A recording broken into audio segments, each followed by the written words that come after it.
What is your opinion about concussions? Well, my opinion of concussions is it's something that maybe as recently as 10 years ago we didn't completely understand.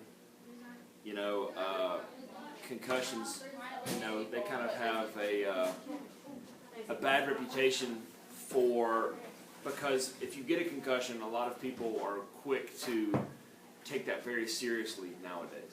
Okay, but it used to be, you could suffer a concussion and they'd put you right back in the game. You know what I mean? And it'd be, how many numbers am I holding up? How many fingers am I holding up? That would be the question. And if you could answer that question, then you don't have a concussion. You can go back in. Okay, so there's definitely a stigma around the word concussion. But really, it's scary what happens to a player, what happens to his brain, when a concussion occurs.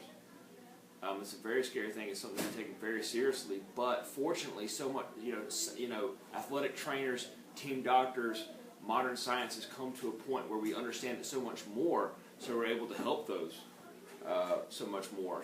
We're so much better prepared to help those who suffer those concussions than we were as recently as 5 years ago. Have any of your players had concussions? Yeah, I tell you what, I had this kid. His name was Nathan. It was my second year at Walton. I've had several, but the one I remember the most is Nathan. My second year at Walton, we were playing Roswell in a lacrosse game, and he was hit, not by a lacrosse ball, but he was just hit in a clash that took place on the field, between players, because lacrosse is a very physical sport, and he literally lost consciousness.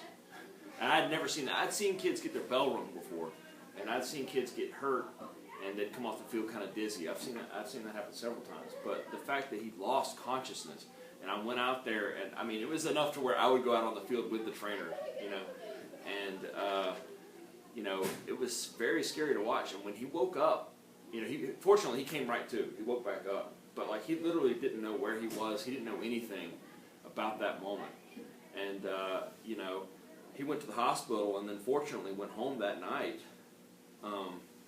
But he wasn't allowed to really sleep. He wasn't allowed to really do anything.